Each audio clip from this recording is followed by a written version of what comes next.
So typically for my type of redevelopment, I usually don't want to go into these projects unless, I can put up at least an institutional grade amount of storage. So I'm always thinking with the exit in mind. Our goal is to get to a 10-figure exit in 10 years to one of these top, 8 or 10 publicly traded companies.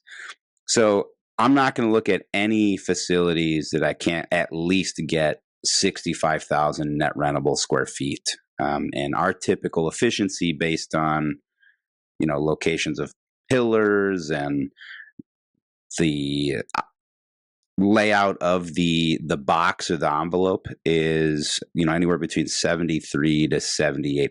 So if I need to get 65,000 net rentable, I'm looking at big box stores that are at least 85,000 gross square feet, if not better. I'm looking for things that have really good bones. So, Sears buildings are a perfect example of that. Walmarts are a really good example of that. Old grocery stores as well. I'm typically staying away from the businesses that really were known to beat up their facilities. So, Kmart's are a perfect example. And every time we walked to Kmart, everything was completely shot. The roof was bad. All the MEP was bad. It really just didn't make sense for us. And then on the demographic side, again, the nice part is these buildings were already located in areas that work for self-storage, right? They're typically around dense residential that has high median incomes, that are on major thoroughfares, they have high traffic counts and visibility because they're retail. They need these things. And all of that does well for self-storage as well.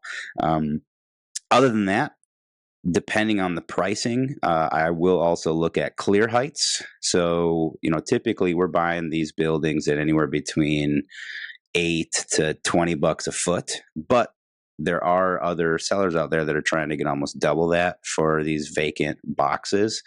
And I'm willing to do that if I can get a mezzanine level placed in. So like I was saying before, I need a building that's got, call it 85 to 90,000 gross square feet.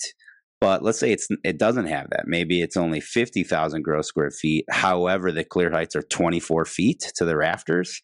That allows me to come in with a mezzanine level and literally build a second floor inside of that single story building, which allows me to double my footprint and make the metrics work, both from a financial standpoint, but also from a size when it comes to exiting this Class A asset.